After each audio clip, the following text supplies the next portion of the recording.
আমার মনে হয় উনি আমাকে ঠিক চিনতে পারেনি। তোমার সাথে সামনাসামনি কথা হয়েছে, হয়েছে? বকুনিও দিয়েছেন। খারাপ হয়ে গেছে। কি? বস বস করে তোমার মাথাটা একেবারে খারাপ হয়ে গেছে। মাথা খারাপ হয়েছে, মাথা খারাপ হয়েছে। কিছু বলছি তোমাদের, শুনছো না? শোনো আগে আমার কথাটা। কোনো কিছু শুনবো না। আমি ঠিক করে ফেলেছি।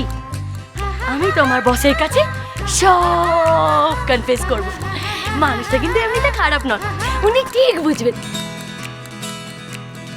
আমাদের কি মরতে এখানে এলাম? কেন আবার? জায়গাটা ভালো বলে? কিন্তু এই বস, এই বুড়ো কেন এখানে? যেখানে বাঘের ভয় সেখানেই সন্ধে হয়। তুমি শোনা বল।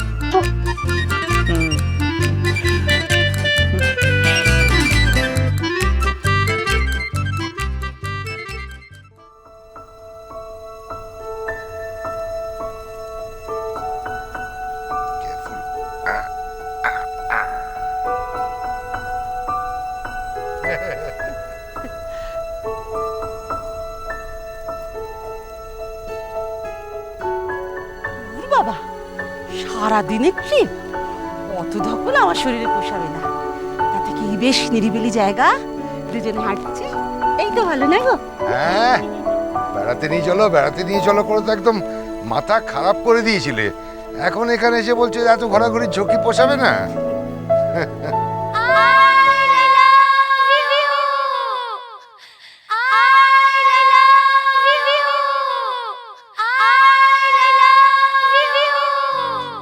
মৌরিনা, আমি তোমাকে ভালোবাসি, শুনলে? শুনলাম, তার মানে সেইটি, মানে পাকাল মাছটি, হাজবেন্ডটিও ওখানে আছে। চলো এখন ওদের গিয়ে চুপি চুপি ক্যাক করে ধরে ফেলি। চলো। কাম অন, লেটস গো।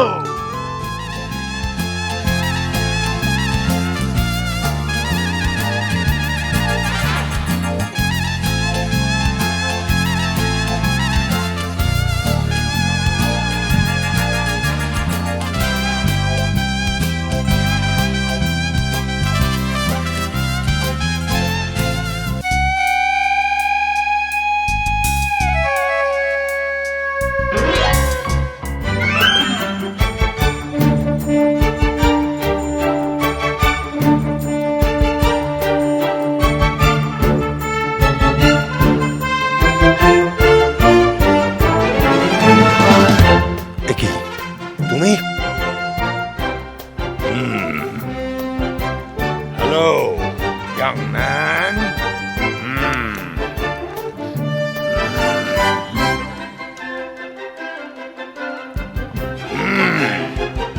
কে কেও? আমার হাজবেন্ড। নামটা বোধহয় এখনো বলা যাবে না নিশ্চয়। তুমি তো সে। হ্যাঁ, ওই। রোজ রোজ বউকে একলা ফেলে উধাও হয়ে যাও কেন বলো তো? নাম না বলে পালিয়েছিলে কেন? ধরা পড়ার ভয়ে?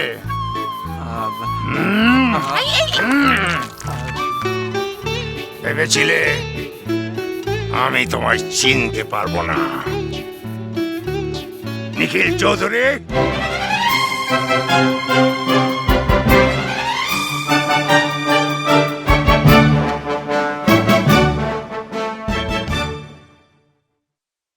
অপর্ণা পলাশডাঙ্গায় ফোন করেছিল, আমি সঙ্গে ছিলাম, আমি সব শুনেছি। বাবা নিজে বলেছেন নিখিল মৌরিকে নিয়ে বাইরে গেছে। কোথায় গেছে, কবে ফিরবে কিচ্ছু জানায়নি, কাউকে জানায়নি। তবে কি ওরা কলকাতায় ফিরে এলো, মৌরি ফ্ল্যাটে গিয়ে উঠলো? না না, আমার সেটা মনে হয় না দাদা। কলকাতায় এলে ওরা নিশ্চয়ই আমাদের সঙ্গে একবার দেখা করতে আসতো। না সমরেশ, আমি স্পষ্ট জানিয়ে দিয়েছি মৌরির এ বাড়িতে জায়গা হবে না। তাহলেও বৌদি, কলকাতায় ওরা একবার না একবার আমাদের সঙ্গে দেখা করতে আসতোই। তাছাড়া মৌরি তোমাকে অ্যাটলিস্ট রিকোয়েস্ট করতো একবার তোমার মতটা পাল্টাবার জন্য। দিদি দিদি আমি মৌরিকে যতদূর জানি ও এত সহজে নিখিলকে তার তার বাবা মা তার বাড়ির লোকজন সবার থেকে আলাদা হয়ে যেতে দেবে না। থাক থাক থাক, মৌরির গুণগান আর গাইতে হবে না প্লিজ। একটা ফন্দি বাজ মেয়ে সব সময় ফন্দি করছে নিখিলকে কি করে আমার কাছ থেকে আলাদা করা যায়, আর নিখিলও তেমন বোকা, মৌরির পাতা ফাঁদে পা দিচ্ছে। শোনো প্লিজ এরকম করে ভেবো না। একবার ভেবে দেখো তো তুমি মৌরি সম্পর্কে যে সমস্ত কথাবার্তাগুলো বলছো তা কি সত্যি সত্যি যুক্তিসঙ্গত নাকি একটা অন্ধ জেদের বশে তুমি? মৌরিকে আমি কোনোদিনও মেনে নেব না। নীলিমা,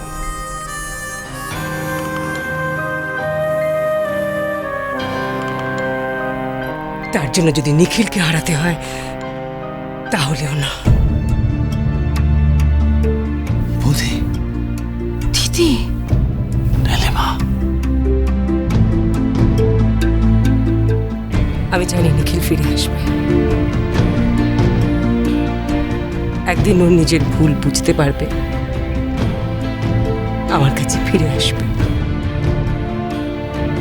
আচ্ছা আমরা কেউ নিখিলকে ফোন করলে কেমন হয়? না কমলেশ, প্লিজ প্লিজ ও ভুল করো না।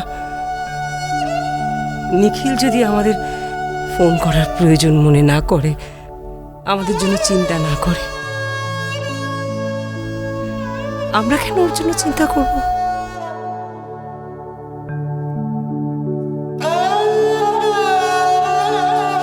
ওর কি কোনো দায় নেই? ও কি একবারও ভাবছে না আমরা কতটা চিন্তা করছি ওর জন্য?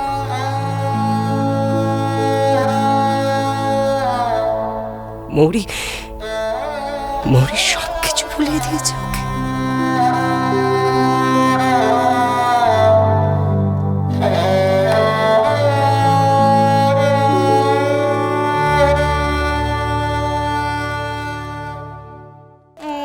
অরিন কেন কাঁদছো তুমি এত বাবু? কেন কাঁদছো? কি হয়েছে তোমার? কি হয়েছে? না না না না না না, কাঁদে না কাঁদে না। ডাইপারটা তো শুকনো। তোমার কি হয়েছে বাবু আমাকে বলো তো একটু।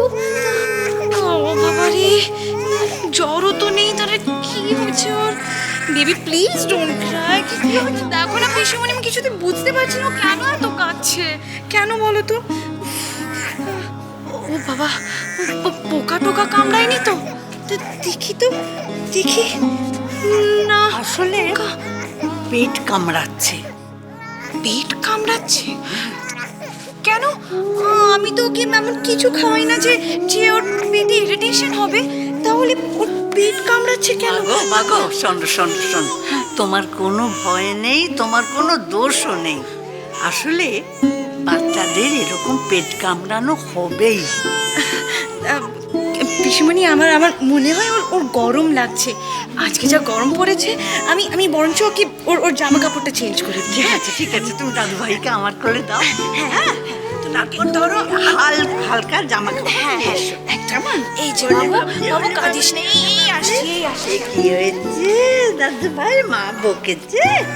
রাখো না মাকে, আমি কেন বকে দেবো? আর তোমার যাতে কষ্ট না হয় তার জন্য আমিও নিয়ে এসেছি ব্যবস্থা করে। তোমার কোনো চিন্তা নেই। এই তো এই তো, হ্যাঁ এই তো এই তো আমার দাদু ভাই। এই তো দেখো দেখো দেখো, দাঁড়া দাঁড়া দাঁড়া খুলি। কাঁদেন না কাঁদেন না কাঁদেন না।